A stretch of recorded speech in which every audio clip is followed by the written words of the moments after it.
The summer sun was bright that afternoon, spilling over the vast estate like a golden river. Birds chirped, leaves rustled gently in the wind, and everything about the sprawling mansion seemed to radiate wealth. From the marble driveway to the carefully sculpted hedges, it was the kind of place most people only dreamed about. But behind the beauty, behind the quiet glamour, something deeply unsettling was unfolding. Richard Turner, a billionaire known throughout the city for his bold investments and charitable donations, was pacing near the edge of his garden. He had been preparing for another long day of meetings when something unusual caught his attention. At first, he thought it was just one of the gardeners kneeling by the grass, trimming weeds or pulling out stray plants. But when he stepped closer, his heart skipped a beat. It wasn't one of the gardeners. It was Evelyn. She was his maid, a woman in her late 40s, quiet, hardworking, and always respectful. She had been working in his household for a little over a year, never causing trouble, never once complaining. But what he saw now shook him in ways he couldn't explain. Evelyn was kneeling on the ground, her back bent low, her fingers tugging at blades of grass. Slowly, almost desperately, she was stuffing them into her mouth. For a moment, Richard couldn't believe what he was seeing. He froze, unable to make sense of it. A billionaire's estate was the last place he expected to witness such a heartbreaking sight.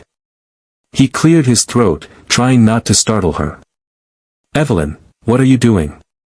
Her head jerked up immediately, her eyes wide with shame and fear. She quickly wiped her mouth with the back of her hand, trying to hide what she had been doing, but the evidence was there, the green stains on her lips, the trembling in her hands. I'm sorry, sir," she stammered, her voice breaking. "I didn't mean for anyone to see." Richard stepped closer, his chest tightening. "You're eating grass. Why?" Tears welled in her eyes, and she shook her head as if words would fail her. For a long, painful silence, she sat there on the ground, her body trembling under the weight of embarrassment. Finally, she whispered, "Because I had no other choice." The words hit Richard like a hammer. No other choice. This was a woman he paid. He knew her salary wasn't extravagant, but it was more than enough for someone in her position. Or so he thought. His voice softened, confusion written all over his face. "Evelyn, I don't understand. You work here, you get paid every 2 weeks. Why would you be this hungry?" She looked away, her gaze fixed on the earth beneath her. "What I earn, it doesn't stretch the way you think it does. Not when you've got mouths to feed.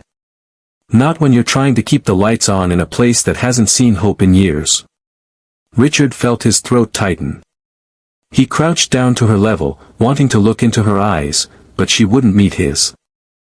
He saw how fragile she looked in that moment, her dignity breaking under the weight of her struggles. She wasn't just a maid working in a billionaire's home, she was a woman carrying a storm no one else could see. "Tell me," Richard said gently. "Tell me what's going on." For a moment, she hesitated. But then, as if a dam inside her finally gave way, she began to speak. "I've got 3 grandchildren living with me," she said, her voice quivering. "Their mama, my daughter, she's gone. Passed away 2 years ago from an illness she couldn't afford to treat. Their daddy, he walked out long before that. So it's just me. Me trying to raise them, feed them, clothe them, keep them safe. I work here during the day, and at night I clean offices downtown. But even then, sometimes the money runs out before the month does. Sometimes, there's just not enough for food. And when the kids are hungry, I can't bear to take even a bite from what little there is. So I don't eat." Her tears finally spilled over, dripping onto the soil as she clasped her hands tightly together. Richard felt a sting in his chest he hadn't felt in years. He thought about the lavish dinners he attended, the bottles of wine that cost more than some people's rent, the food wasted at every corporate banquet he sponsored. And here, right under his roof, a woman who worked for him was reduced to eating grass to survive. "I didn't want anyone to know," Evelyn whispered. "Pride can be a heavy thing. But hunger makes you forget pride. Richard's hands trembled. He had grown up in comfort, never once knowing what it meant to go to bed with an empty stomach.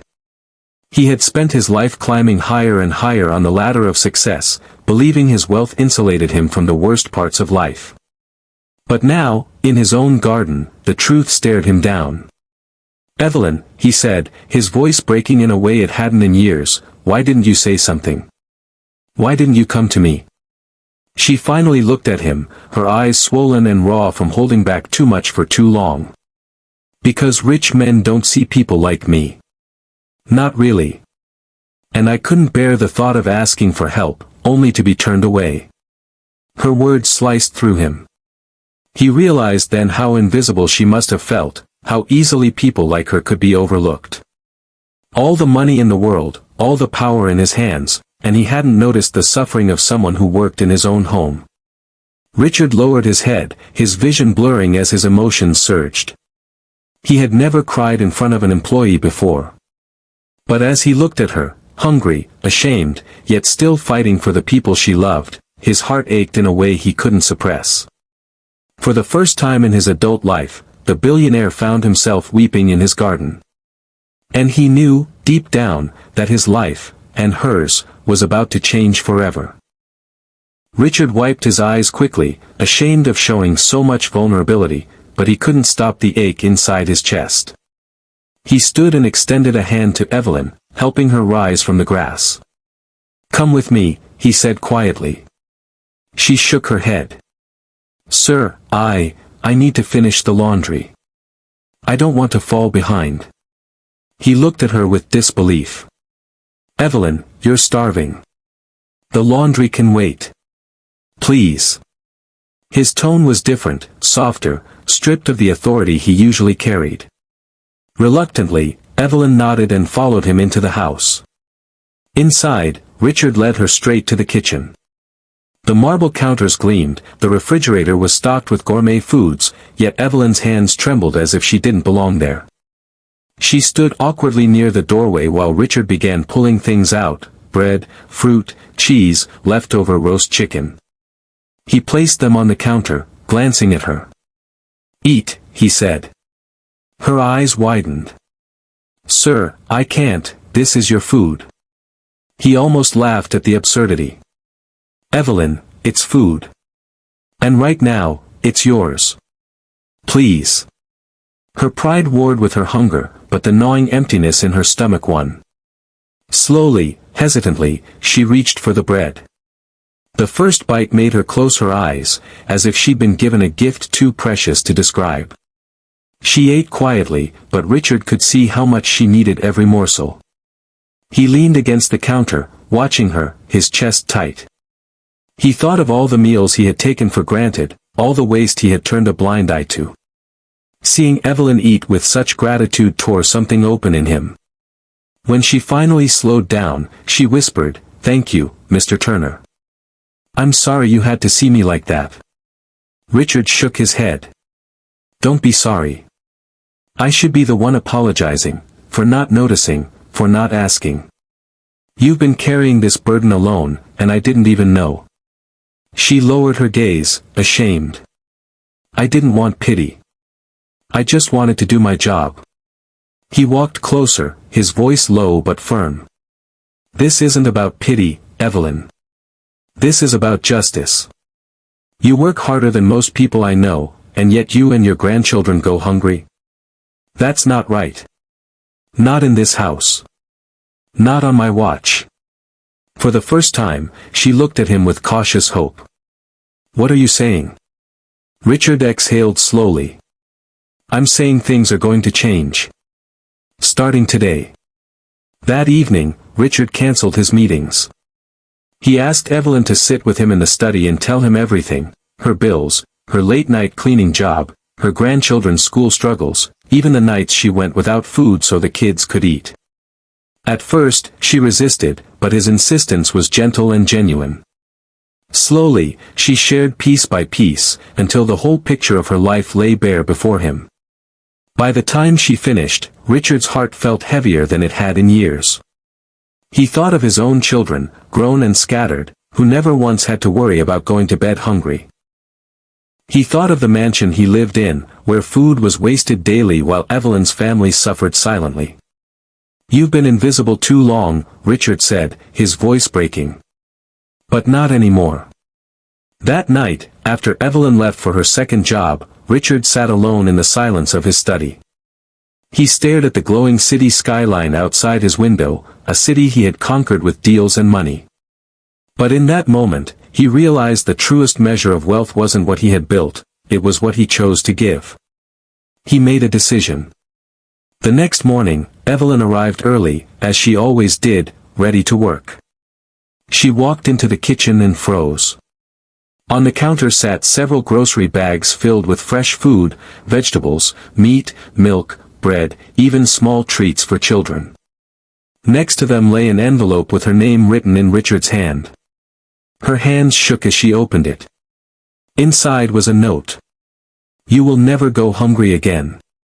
Not while I have breath in my body. Richard." Beside the note was a check, far larger than anything she had ever held. It was enough to clear her debts, enough to cover food for months, enough to finally breathe. Evelyn pressed the envelope to her chest, tears streaming down her face. She whispered a prayer of thanks, not just for the money, but for being seen. For once, someone had looked at her not as a maid, but as a human being who mattered. When Richard entered the kitchen, she rushed to him. "Mr. Turner, I can't take this. It's too much." He shook his head. "Evelyn, this isn't charity. This is me doing what I should have done all along, caring for the people who make my world run. You've given so much of yourself. Now it's my turn." She wept openly, unable to speak. And for the second time in as many days, Richard felt tears sting his own eyes. But this time, they weren't just tears of sorrow. They were tears of purpose. That day marked the beginning of something greater, something that would not only change Evelyn's life, but Richard's as well. And it all began with a billionaire finding his maid eating grass in the garden. In the days that followed, Richard couldn't stop thinking about Evelyn's words. "Rich men don't see people like me." They echoed in his mind like a haunting melody. For years he had considered himself generous, his name was attached to hospitals, schools, and charities. Yet, somehow, he had missed the pain right under his own roof. That realization lit a fire in him. He called his financial advisor, his board members, even his closest friends, and told them things were going to be different. "I've spent too much time writing checks to organizations while ignoring the people in front of me," he said. "From now on, our wealth has to start by helping those closest to us." Some nodded. Others thought he was being sentimental. But Richard no longer cared. He had seen Evelyn eat grass to survive.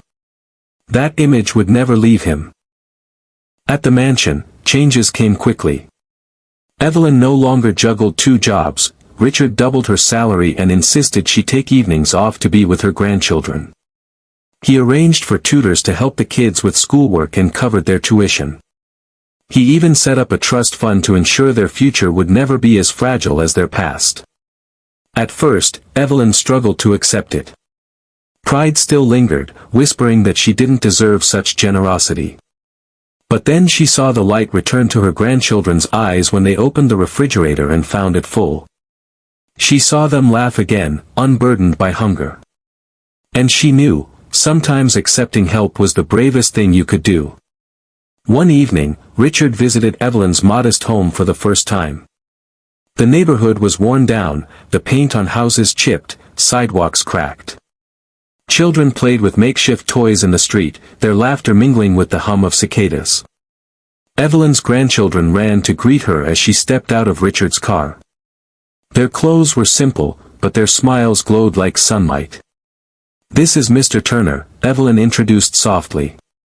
The children stared up at him, eyes wide, as if meeting someone from another world.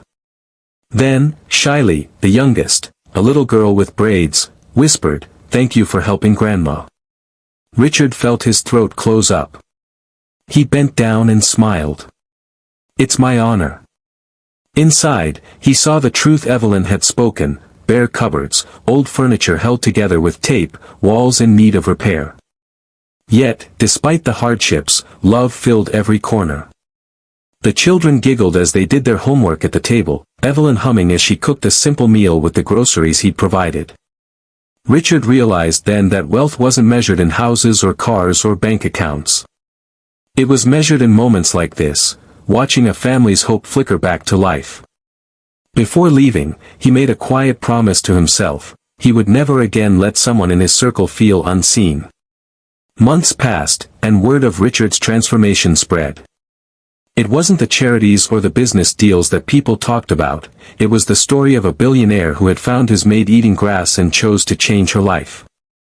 The story inspired others in his circle of wealth to look inward, to notice the struggles of their employees, their neighbors, even strangers. Evelyn never returned to hunger.